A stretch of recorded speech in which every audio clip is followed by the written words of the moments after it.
Episode 360 coming at you live. Yes. I was waiting for this because I just really love that number. Mm-hmm. I knew you would. Let's just kick off the show with this story that I just read on Twitter. There has been... I love that. Was like a very sinister laugh. Can we get an audio sampling of that I could just play anytime? That was real cute. There was a massive semen explosion at a cattle breeding facility in Australia today. There are so many words in there. That should not be together. Right. I don't so many. want there to be a massive semen explosion ever.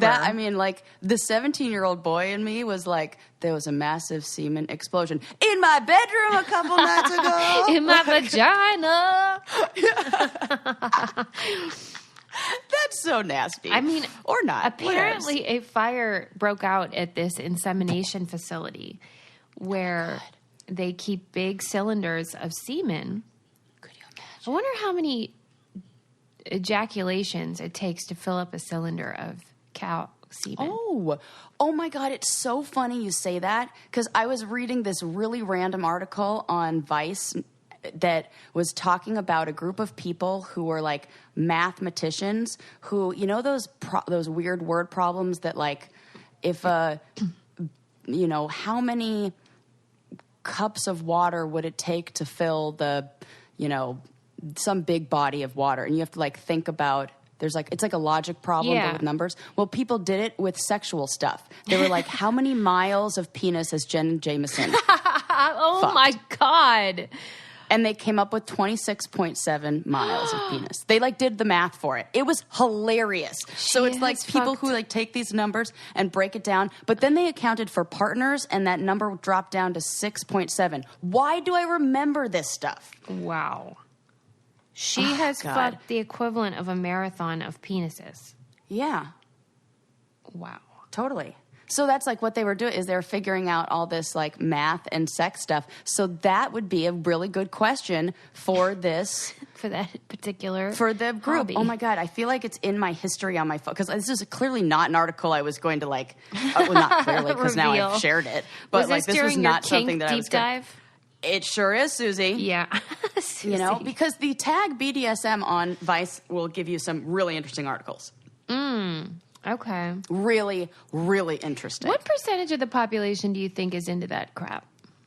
Oh, they did say 1/3 of the population has something. Kink, like, where they like to like be spanked in bed, or they like to, use names that are like, it's like safe sort of like they kind of dabble in it, I guess you could say. Okay. How many do you think are like hardcore? I don't know. Kinkers? It's difficult to say. Just guess. This is what we do. Just maybe. guess. Oh, right. Fucking guess, Sarah. Yeah, right.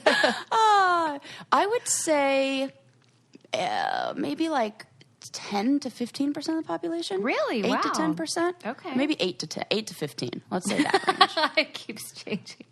Yeah, Okay. yeah. But I also think it depends on. I think you might see a different.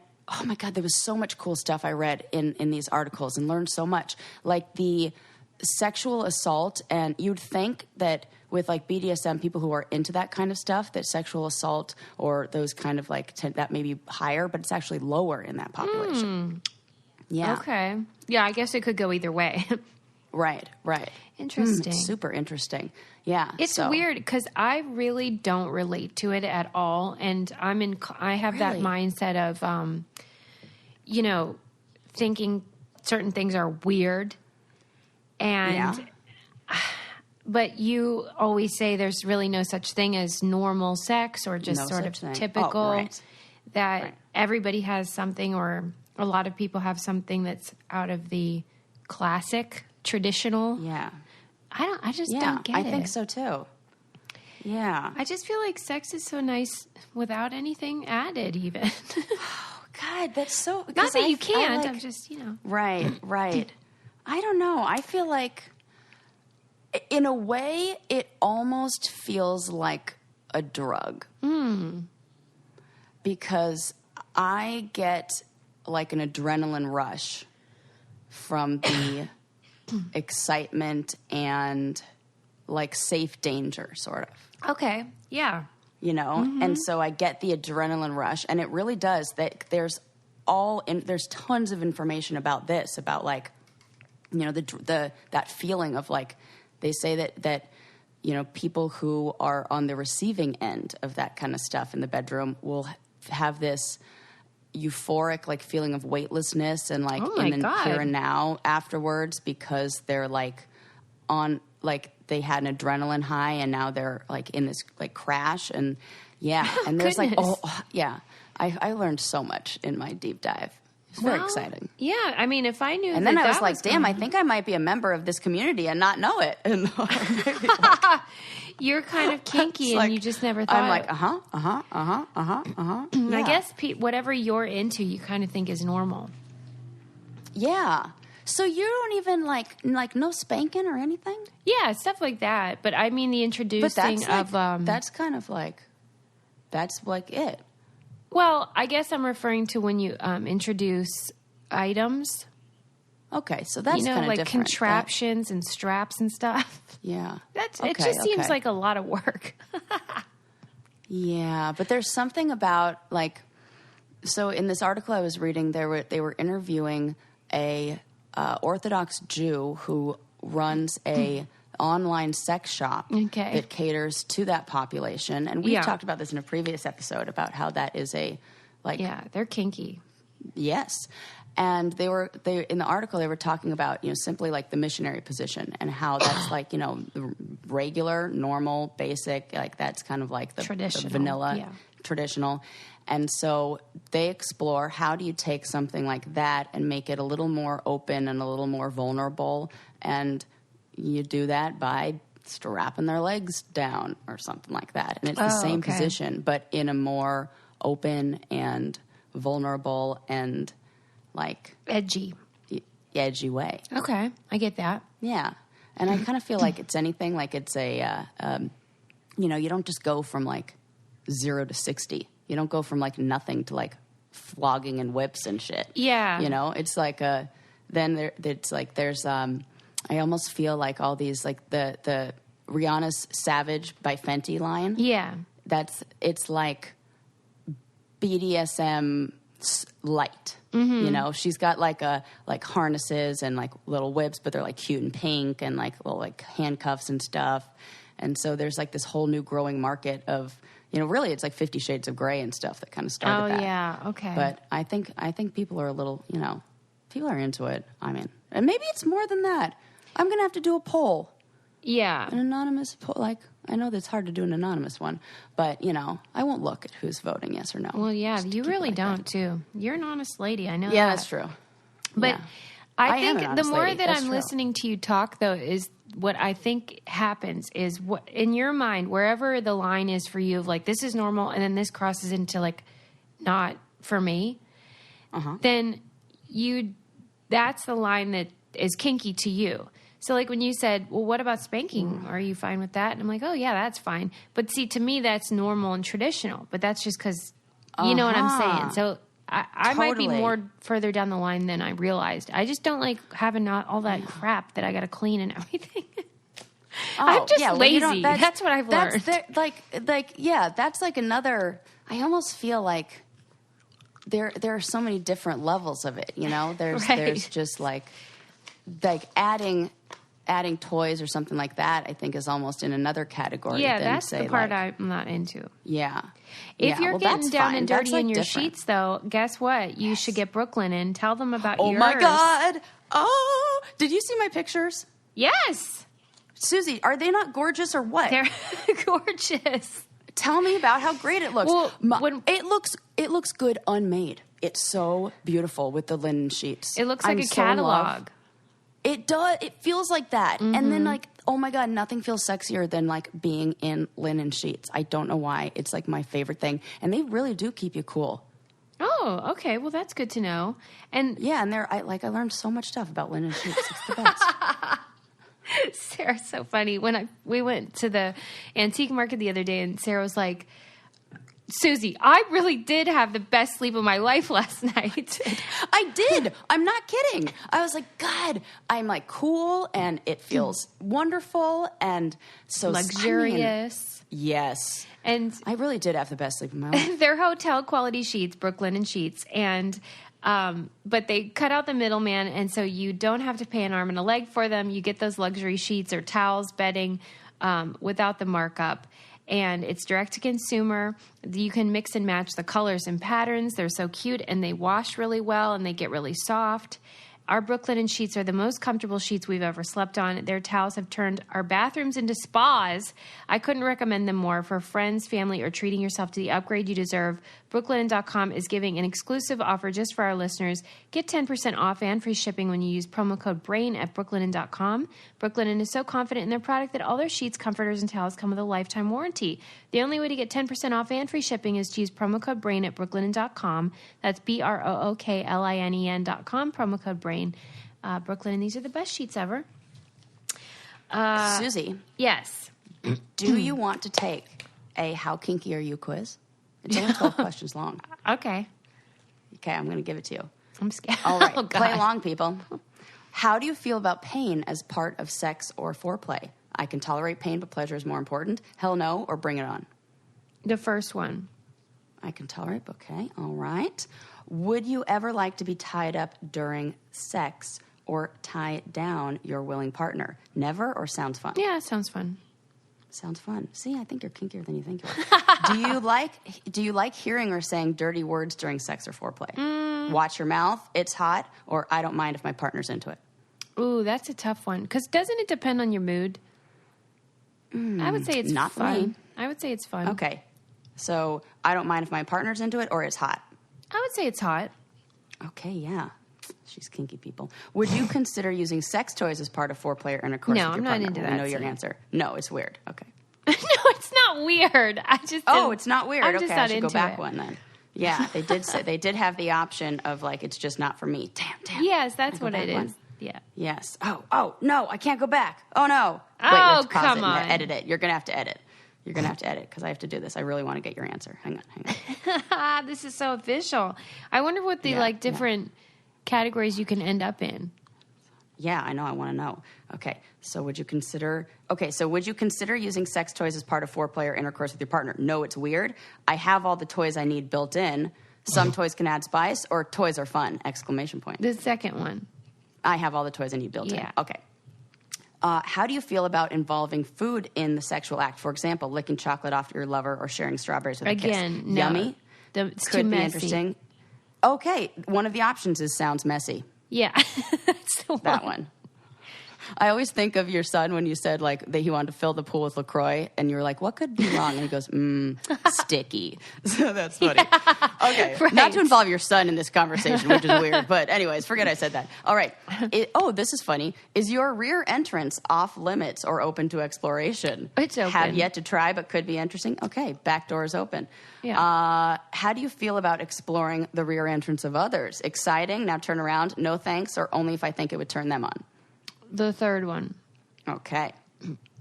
Have you ever been or would you like to visit a fetish party or club? No sounds sleazy. Yes, I frequent such events, or it can be a fun adventure. I would choose the third one. Okay. We're going to find out that you're the most. Okay. Do you know what SSC stands for? Safe, sane, consensual, sex, saliva, and creativity, not a clue, or skin, sense, and contact? Not a clue. Okay. What is it? I would say safe, sane. I would say safe, sane, and consensual. I would guess that, but I don't know that, so I'm not going to choose I don't know. Have you ever spanked or been spanked as part of a sexual act, or would you like to be part of that activity? Nope, or yes, please? Yes. Yes. Two more. How do you feel about role-playing in the bedroom? And no, we don't mean D&D sessions, rather sexy doctor, naughty nurse kind of games. Sounds weird or uncomfortable, not sure, or can be fun. I would say uncomfortable. Yeah, I'm kind of not into like the like I don't need to pretend I'm something Honestly, else. I think this is our problem because of reality TV. Like, we're only good at being ourselves. Oh, this is true. I'm a terrible actress. Yeah, I'm terrible. I'm a terrible actress. It falls in the category of lying. Like I'm a terrible liar. I can't. Yeah. Okay. Do you get turned on by fetish clothing like corsets, latex clothing, and collars? Some things, but not the general style. Nope. Or that's hot. I would say some things. Yeah. All right, let's see your answer. Okay. Calculating results. What am I? What Freak? are you? You are, not kinky at all. Oh. You're a pure lover with no need for all the whips and chains and fuss in bed. Experimenting with new things can make things new and exciting, but lovemaking can be great when it's just simple. This is exactly what you said. You're not into fetishes or kink and prefer to keep your sex life classy and kink-free. Good for you. I'm surprised it said that, though, because really the only thing I was a hard line against were the toys. Man, me too. I'm surprised too. I think maybe that says, and like this is a very unofficial quiz from like playbuzz.com, So maybe that says that the majority of population does kind of find that all fits into a more normal category. Mm-hmm. Yeah. Okay. Because a lot of those for me would be like, yep. So interesting. Yeah. Cool. I'll have to take it on my own and see what my answer is. Yeah, I bet it's going to be like, you're a freak. She's a super freak. Super freak. Yeah, except I don't frequent any of those places. But like in Thailand, I would definitely go. Even though that's terrible and it's like sex slavery practically, but yeah, it was kind of uncomfortable. I mean, it's just it's almost like a bucket list thing. I feel bad though saying it that. was. I know. Yeah. Well, it didn't make me turned on, and it did not make Landon turned on either. No. He was more like terrified of the vagina afterwards. He was like, whoa. Yeah, I don't think it's sexy. I think it's fascinating. Right. Well, I guess we'll switch gears off that. Yeah. Good night, Irene. There you go. Okay. Let me see what would be best for you. Mm-hmm. You know what? I was thinking of the trolley dilemma that you mentioned about sort of like if you had to choose between saving one life or potentially saving a bunch, what would you do, and the ways that humans navigate that dilemma. And then I was thinking about how I had read an article about animals in space and how, animals in space? Yeah, how we sent a dog into sent a chimp. No, we sent a dog, but the Russians sent a chimp. And it was an Atlantic article saying, like, why did we send a dog and why did they send a chimp?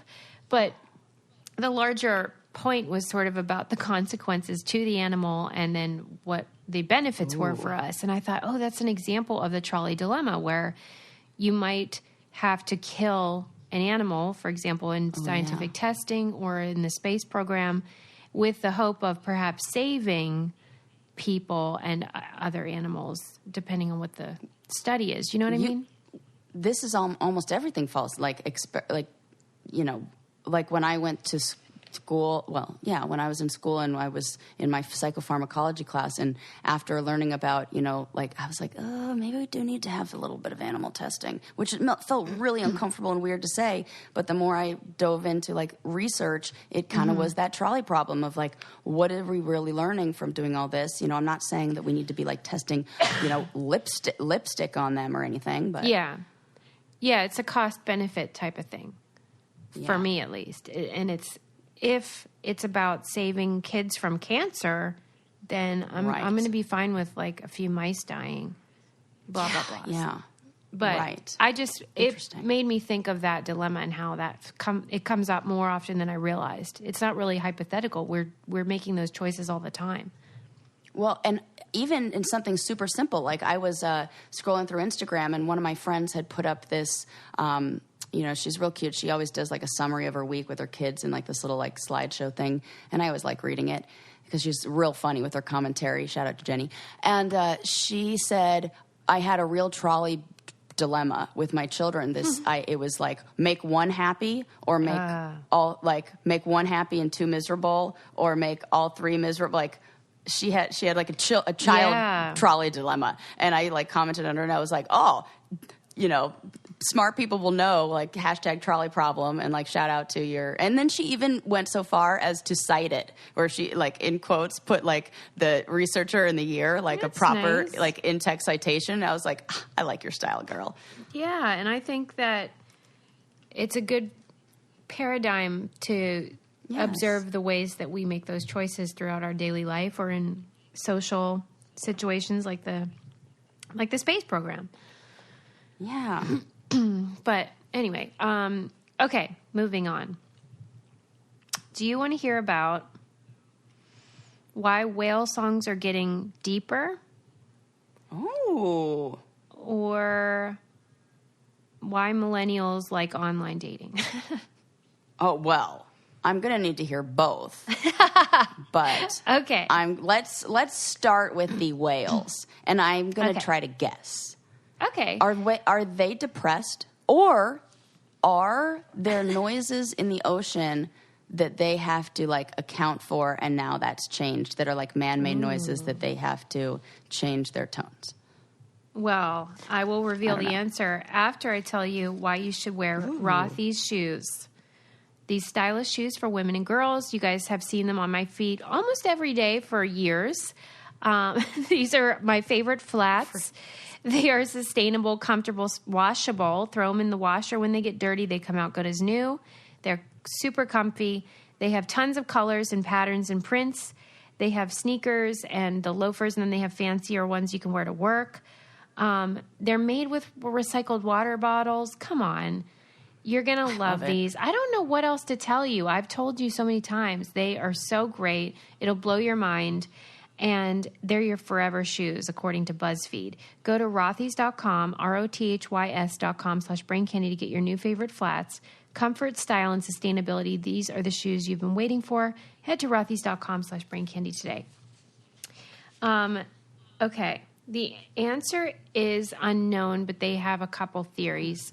I love theories. The songs of whales have downshifted about 3 white piano keys, so whole notes. Oh, what a good way to like explain illustrate. That. That. Illustrate it. Yes, I like that. And they aren't sure if it's like good news that conservation efforts on whales have worked, and so they don't have to yell as loud. And when they yell, their songs get higher pitched. Oh. So they think... So it's like bad if it's higher. Well, it could be. It could be the sense of like, I better scream really loud because there's probably not a whale close by. Oh, that's so sad. I just picture like that big open ocean and them being all by themselves. Hello. Oh, can you hear me? And so do I have any friends? It could be the case that it's gone lower because they don't have to scream so loud because there are more whales now. This is so nice. That would be good news. Or it could be something due to the increased acidity in the water due to pollution. I knew we had something to do with it.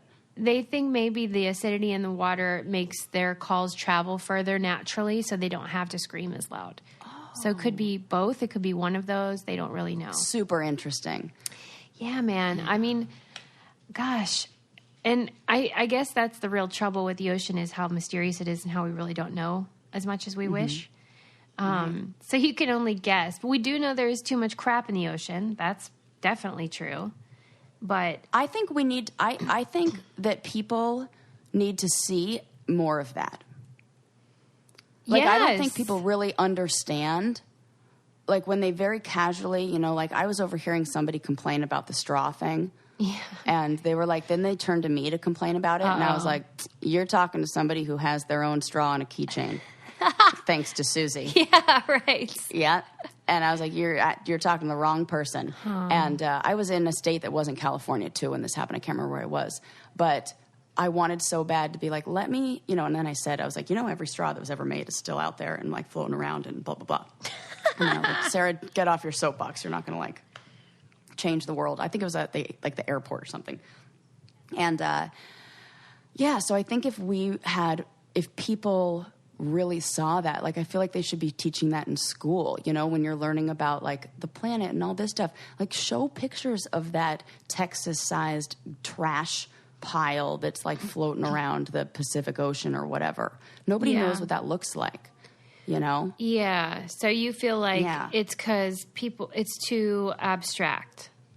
Yes. Yeah, I really do. I think if people saw it the same way, you know, remember when I talked to you about the fatbergs? Yeah. And you were like, wow, okay, that changes how I kind of see, you know, my brother had the same reaction. He was like, okay, I'm not going to be doing that, like contributing to that as much anymore or whatever. And so I think when we really know about it and see it, then it can change our behaviors. But when it seems like abstract and something that's not, you know. Well, and there's blah, blah, blah. Also the issue that I bring up, which is that there's all this pressure for individuals to, for example, stop using straws or to stop flushing your wipes in the toilet. But there's not as much pressure for businesses to... They put flushable on those things. They shouldn't. I know. Because as a consumer, I'm like, it says. So why is it then my responsibility to be like, no, I'm going to throw it away? They shouldn't be putting that on there. And so that makes me mad. It makes me mad. Well, and it's all the rules that we have in the United States versus other countries, because they have different rules in different countries about like what's allowed in there. Yeah. And like, you know, even like I think back to like the microbeads that were in like all the exfoliation products that were like killing fish and like getting into all of the streams and everything like that. Like they had a problem in, you know, all those like the lakes of you know. Well, I was reading like, about... like Lake Erie and like all those. Yeah. Ontario. Well, all of our clothes even that are stretchy and fit really nice, the reason is because part of it is plastics. Right. And so, you know, every time we wash our clothes, all that stuff in your lint trap is microscopic pieces of plastic as well. And then, you know, that just goes into the oceans as well. And so, but I hate when the burden is placed on the consumer. I think it's important to be aware, and I really make an effort, but I want more stuff to be put on the corporations, personally. Yeah, that's a really good point. But I don't think we're going to get there anytime soon.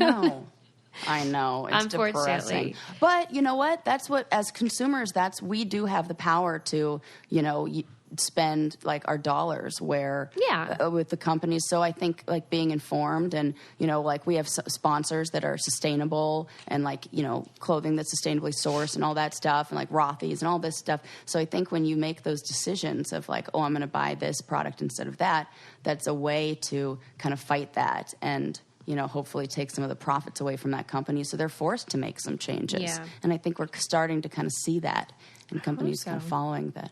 You know. Yeah, all hope is not lost. And maybe the whales are just, they have so many friends now, they don't need to scream as loud. Right. The dating story was about how people just about your age, so the millennial generation, so from 1981 for 20 years after, they're the first generation that was born right after the disappearance of these high-profile cases of kidnapping and stuff, and so it was this stranger danger generation. And then in addition to that, right about the time you guys were going to middle school, by that time we had caller ID and things that prevented us from really talking to strangers in any meaningful way. Yeah. So we never really developed, or I shouldn't say we, you guys didn't collectively develop as much comfort with engaging with strangers. And so the millennial generation feels much more comfortable in the online setting, especially for dating, because it's in the format that they have grown accustomed to. Whereas if they were to just approach somebody at a bar, they feel more anxiety and uncomfortable and don't know how to read the signs. Is this conversation over? Is this person interested? They don't know. I'm 100% fall into this category. Really? Yes, because that is why I like online dating, because, or at least something where I get to develop some sort of like, I was talking to somebody about Tinder and what it feels like, and it feels kind of like it's an online, like you're at a bar and somebody notices you and says like, hey, I'd like to buy you a drink, but you have a little more information and it feels safer to say no or say yes or but it's essentially like that, because that's really all you're doing is, you know, you're going off of like, what does this person look like? I have very little information. I'm just kind of picking up their vibe, and then you can kind of say yes or no, but it feels like and I do get really uncomfortable with like strangers approaching me at a bar like that, or like, I totally am like this. I guess it makes sense, but if you didn't grow up in that environment, it feels a little bit odd. Almost like there's a underdeveloped socialization situation. Yeah. Where people don't know how to read each other in the flesh. Mm-hmm. That's weird to me. I think you're right. Yeah, and I think it's only going to get I feel like that with like eye contact. Like people don't make eye contact. I don't know. It's just interesting. Yeah, but there's this book that came out. That's what the article is talking about. How this woman wrote a book to try to teach millennials how to engage in person because they genuinely don't know. Do you know anything that was in there that were like tips? Like it was saying the thing I said where it's like, tips on how to know if a conversation is over. I am really bad at that. I'm also, if you can give me some lessons on hanging up the phone because I don't know how to end it. That's ridiculous. But I get a lot of anxiety ending. Really, that's why I don't like talking on the phone because I don't know how to end the conversation. Oh my God.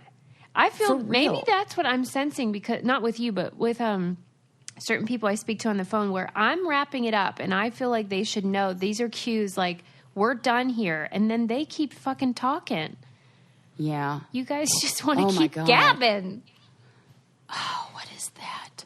Maybe there's... Okay, so in therapy, when I work with clients, when somebody is experiencing anxiety, they're often clients, and I'm one of them, who will linger, they call it, or like... And it is a feeling of anxiety from ending... and hoping that there's an understanding, like the other person, there's this like last minute panic of, I do this with us. There's always a moment where I'm like, oh, what was one more thing I had to tell you? Or like, is that it? And like, I have this like panicky moment when I leave of like, did I get everything out that I needed to say, or does she understand me, or does this person like? It's so weird, and I have this real bad, and Sarah, and I can like see it in clients, and it's like and maybe it's a little bit of like I don't want to say like low self-esteem because that's not the right word, but maybe like an insecurity or something. Yes, it's like an insecurity that comes out, feeling, maybe that's a little bit of that with high anxiety levels in this population, too. You might have anxiety, too, because your bra is not fitting. Yeah, definitely. And you know what's funny? I went, because I know what we're going to talk about, I went to one of the other leading stores that is like... The competitor. For bras, the woman who has a secret, like... I know her. Call out the store, I know her. And they kept on asking me, would you like a bra fitting? Would you like... And I was like, nope, I'm good, especially since you're wrong every time. And I know because my comfortable Third Love bras were the right size. Thank you very much. Yes, Sarah must have taken their Fit Finder quiz because you take it and they design bras with breast size and shape in mind for the perfect fit and premium feel. You don't have to go out to a store and deal with all that crap. Skip the trip. Just take that quick quiz. You'll find out what size you actually are. They have a perfect fit promise, so every customer has 60 days to wear it, wash it, and put it to the test. If you don't love it, you can return it, and they'll donate it to a woman in need. And they're just so comfortable, and you feel like you're not even wearing one, which is really all I want. Lightweight and super thin. Third Love knows there's a perfect bra for everybody. So right now they're offering our listeners 15% off your first order. Go to thirdlove.com/brain now to find your perfect fitting bra and get 15% off your first purchase. That's thirdlove.com/brain for 15% off today. I saw a very moving film on Netflix, a documentary called Evelyn, which is about a family of 4 kids, one of whom took his own life, and 13 years ago, and then they never talked about it, and it was just too painful. It's a white family, isn't it? Yeah, right. They're English, and they're that makes very sense. Stoic, and one of the brothers is a famous documentarian, and he decided to make this about his own family, and it's just really moving and special. They decided to walk through England because their brother had really loved walking the countryside. And they went as a family and like grappled with the loss and mental illness and the family dynamics. And I think it's just a wonderful, beautiful film that makes you think about a lot of stuff. That's great. Well, I just love so many things about I love about that is like, it's just so great that they did it together. And I think even after years of pain and maybe not handling it in the right way, there's always an opportunity for growth and for healing. Yeah. And I think it's so powerful and can be so beneficial to the family system when everybody is on board. It could be really challenging when only one member of the family is. Mm-hmm. But how healing and how I'm sure it just brought the families so much closer. I'm so excited to watch this because I'm definitely going to check that out. Yeah, and just the resentment that you can build with your parents and each other. And, if you don't ever deal with it, which, as you said, is very common, especially in sort of white Anglo-Saxon traditions. Yes. It's kind of toxic. Yeah. And can really prevent you from growing as a person. And it was just beautifully shot. The walks are so gorgeous, the woods and the greenery of England. And it's raining through most of the film, of course. Of course. But it was just... Well, that kind of adds to it. Yeah, it was really good. So it's heavy, though. So, go in knowing that. You're going to feel the feels. But it was really good. Shout out to Netflix, man, because I just watched another... I have like 2 episodes left that I'm sure keeps coming up in your recommendations too. The limited series called Unbelievable. Yeah. Have you looked into that or seen it? I've heard all about it. I haven't had the wherewithal. My God, it's good. I know, everyone's saying that. So I came into that first thinking I don't know if I can watch this. Yeah, that's how I this, feel. And then they do, which they in the very first episode they say this is what it's covering, and this is yeah, beware.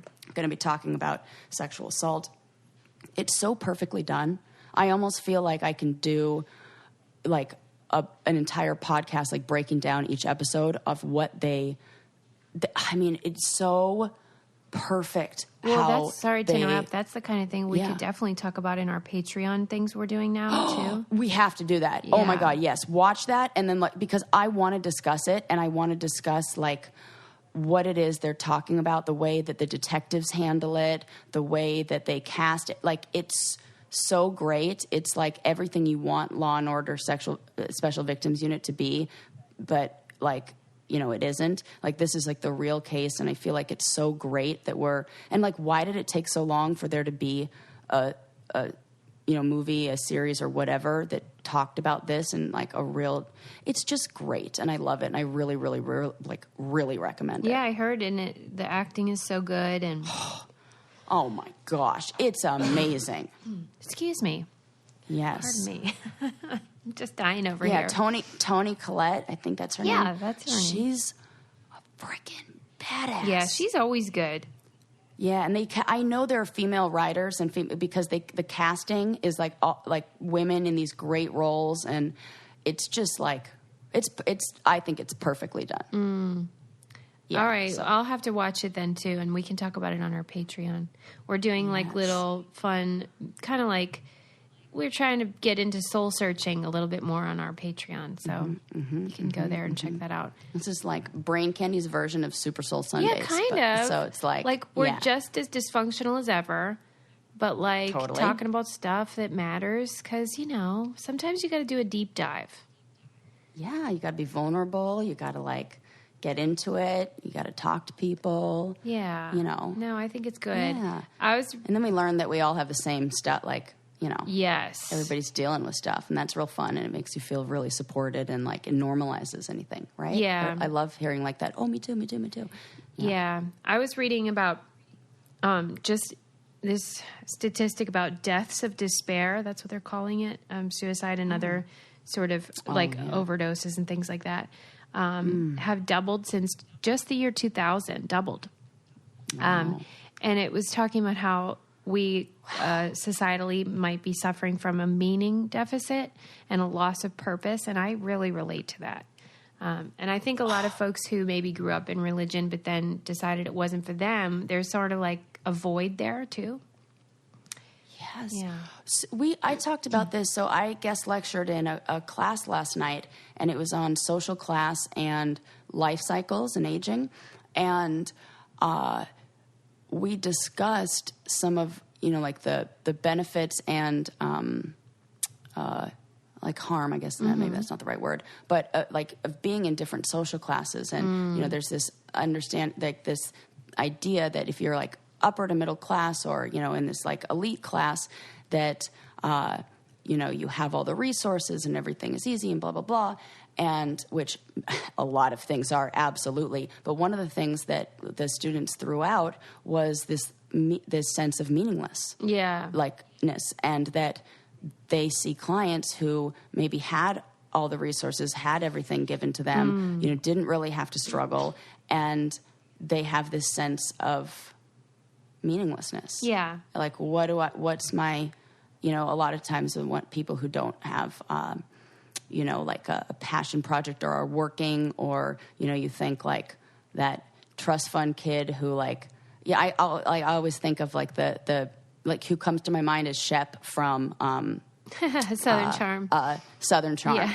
Where like he's like the trust fund guy and thinks he's Mr. Cool, but I know under there is some depression and a lack of self-worth and like who am I in all this and a little bit of like I can like see it. And so I think that's very common. It's interesting to explore. Yeah. Yes, it is. And if you combine a lack of purpose and a lack of meaning with readily available opioids and a mental health system that is broken, that's a bad situation. So I did read on the upside how they have started a program for veterans that they do beekeeping to help them get their mind off the pain and the trauma of war.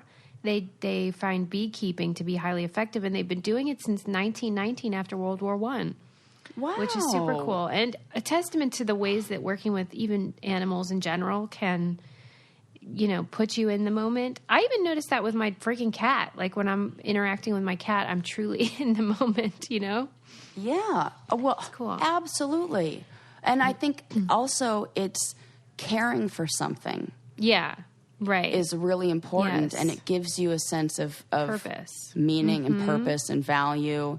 And even if it's like, something so small as like a little bee, you feel like you're part of a system. Yes, exactly right. And sorry to interrupt. Dude. If you feel like the money system is broken and your credit card balances are driving you crazy and you want to save some dough, Lightstream might be a great option for you. They are a credit card consolidation loan company, and they have great rates as low as 5.95% APR with autopay. They have an application online that's super easy, and you can get from $5,000 to $100,000 even as soon as the day you apply. Super simple. They just want to help people with good credit that deserve a better loan experience. Just for our listeners, apply now to get a special interest rate discount. The only way to get this discount is to go to lightstream.com/braincandy, lightstream.com/braincandy. Subject to credit approval. Rate includes 0.50% autopay discount. Terms and conditions apply. And offers are subject to change without notice. Visit lightstream.com/braincandy for more information. So that is I almost news. have that memorized. When you say it, it's like I say it along in my head. I hope everybody does. Yeah. Give it a try. But I like, whenever I hear distressing news, I'm always glad to hear that when somebody sort of found a way to help people that are struggling. The beekeeping, who would have thought? But it's a great way to do it. Another bit of good news is, and something I never thought of, is the sexuality. This is a weird sort of thing to say, but the sexuality of people with Down syndrome is often forgotten. And Down syndrome folks could be straight, gay, queer, whatever. Totally. And we forget about that because we almost don't always talk about them as regular allow them people. To be like, right. Yeah. Yes. And there is this really cool drag show featuring folks with Down syndrome. And oh, hell yes. They are just like working it. I love this. Yeah. Well, I love any time, like we're shining light on the full human experience. Yeah. And not just like, and breaking those like, I don't know, these like boxes, breaking down the walls that we've like, of the boxes we've put people in, you know? And I think especially with, this is my personal opinion here of what I think is going on, is I think an individual with Down syndrome often displays very childlike behaviors. Yeah. And I think that there's this instinct in us to not sexualize that. And we also have to remember that this is, like, I remember there was a movie, I can't remember what it is, but I want to say like Diane Keaton's in it or something like that. But there's a daughter who has Down syndrome or I don't know if it's not Down syndrome. I can't remember what it is, but oh my God, who's the guy in it? And she falls in love with another like neuroatypical individual, and they're talking about having sex, and it's like the cutest. She says, like, who do you think invented sex? And he goes, I think it was Madonna. That's true. Like, I always remember that line, and it's real cute. And it was like, just, they did a good job in the movie showing that, like, you know, these like neurologically atypical people have they have all the stuff we do. Yeah, they have feelings, the same desire. Love, desires. Hello. I remember I'm going to find it on the show Life Goes On. There was a man with Down syndrome that was the son, and he eventually in the series he got married to another gal with Down syndrome. And I remember the scene when they sort of were navigating that sexual world, and she said she called him Charles, even though his name on the show was Corky. She would say, Charles, turn out the lights, Charles. And he said, why? And she goes, romance. But she had this like way of speaking where she would go, romance. And it was like the cutest thing. And you're like, oh yeah, they're married and they love each other and they want to be romantic.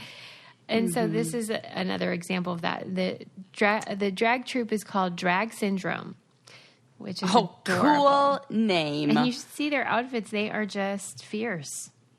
Oh my gosh, I love this. Mm-hmm. Yes, really cool. Good for them. Yes.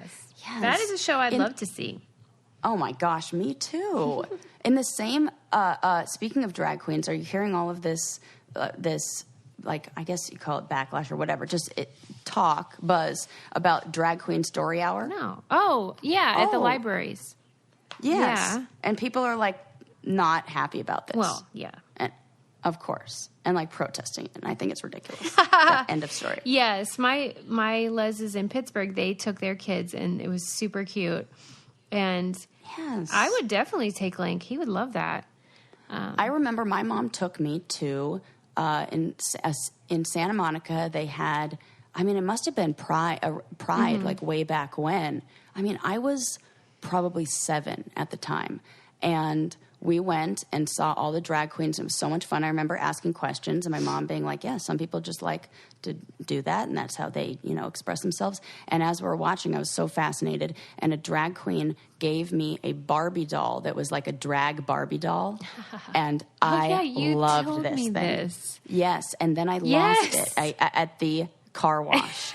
And I never found it again. Yes. And I had like conspiracy theories about like someone stole my drag queen bar. I was so mad because it was like one of those Toy Story thing, like I'm straight out of the movie where it's like, I put him right here on her. I put her right here on the seat and now she's gone. And like, you know, so. Damn it. Maybe she's like off living her little drag Barbie life. Do you think she was somewhere. one of a kind or you could still get her? Oh, no.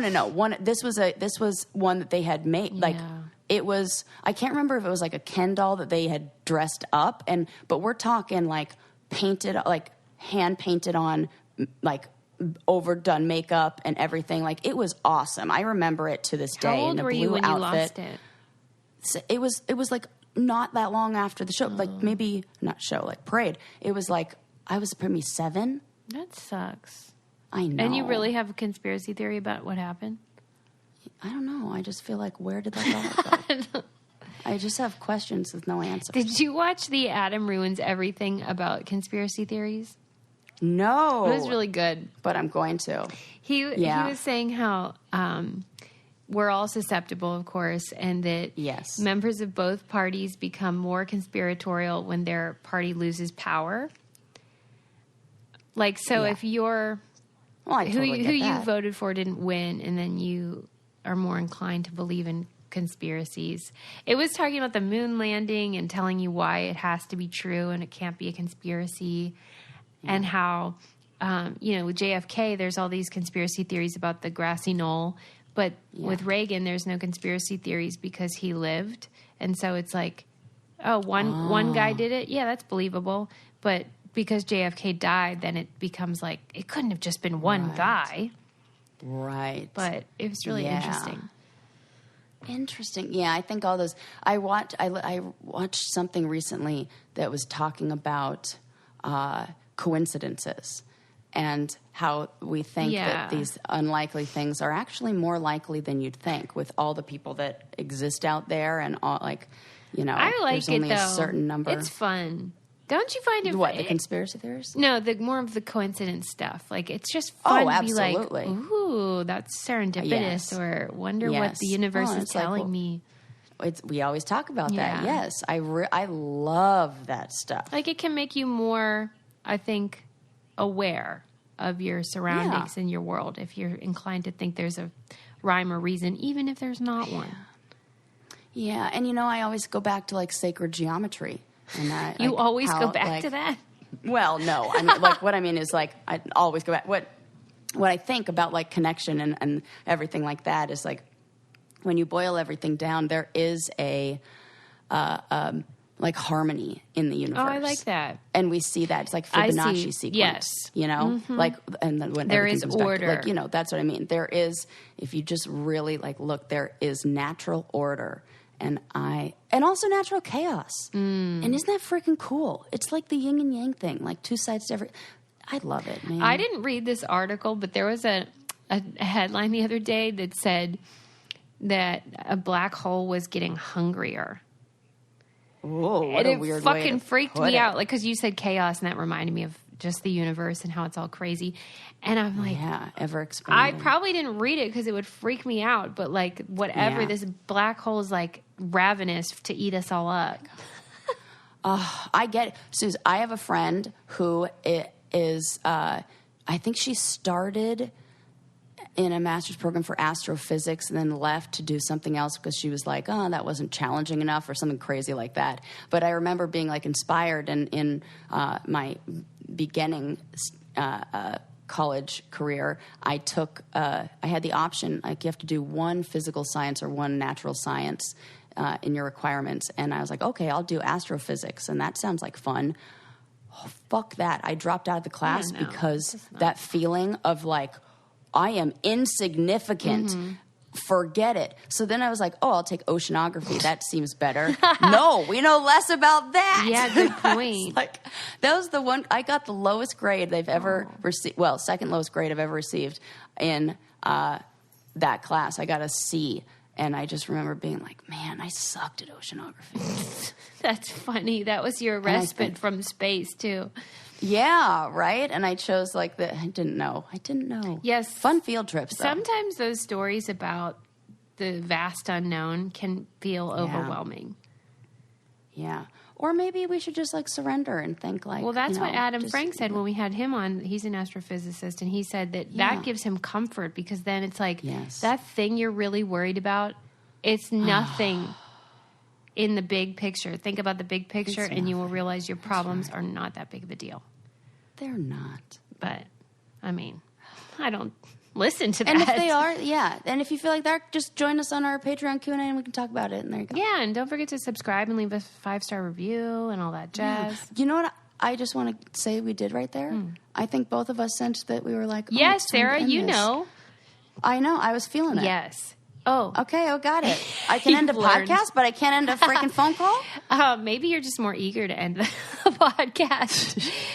No, I could do this forever. Yes, people need to buy our merch. How cute is that hoodie? Oh, my God. I'm ordering one for myself. Yeah, we ordered you one yesterday. Oh, good. Yeah. Thank you. Yeah. And I already know what I'm going to do. I'm going to cut it off and I'm going to make it a crop sweatshirt. It's going to be so cute. Straight A's. I'm obsessed. Straight A's, no fucks given. No F's given. No F's given. That's freaking the cutest. You know you all love it. Love it. And that's where we'll leave today. You know it. We'll see you next time. Bye, everyone. All right. Bye, guys.